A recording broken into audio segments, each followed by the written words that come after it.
El Chicano is somewhat of a dark superhero existing between what is right and what is good. So this is kind of a hard question, but how do you navigate that within your own life? Oof, I don't think there'd be a better question asked than that. See ya,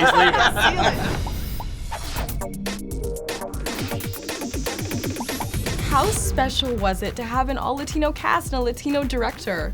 It's just so great because, you know, I as probably most people know, Latinos pay 25% of movie tickets, but when it comes to genre films, they over-index, and it's 75% of movie sales are Latinos, and there's only 3% of characters on screen. There's also another statistic that we pay 16% of our light bills.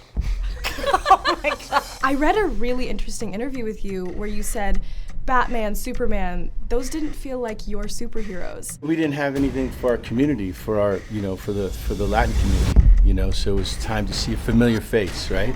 It was a common goal here. I think that all of us believe in the film so much. I think we all believe in Ben as a director.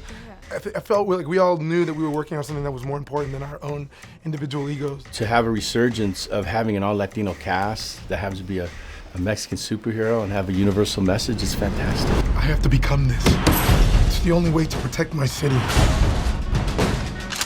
So this movie kind of felt like a love letter to Los Angeles to me. Absolutely. In a way. And I just wanted to know, what does LA symbolize to each of you? It's like a love-hate relationship with Los Angeles, but for me, it's home. The further east that I go, the further I get from our industry, and the closer I feel to home in a way, and it feels like home. East L.A. is like a state of mind. You know what I mean?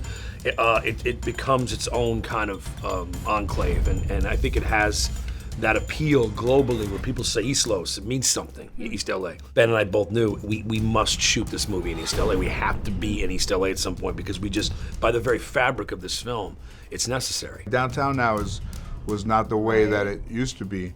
And I saw the whole change. I went down there, and when I didn't smell pee, I thought, hey, things are getting better out there. Things are getting better. I am neither right nor good. I will make up the difference in blood. El Chicano is somewhat of a dark superhero existing between what is right and what is good. And after I watched the film, that spectrum of where I fall on that really stuck with me. So this is kind of a hard question, but how do you navigate that within your own life? We all exist in gray areas, and it depends on what you ask us. And it's like, about certain things, I think we're very resolute and devout, and I think other things are kind of like, what they don't know won't hurt them.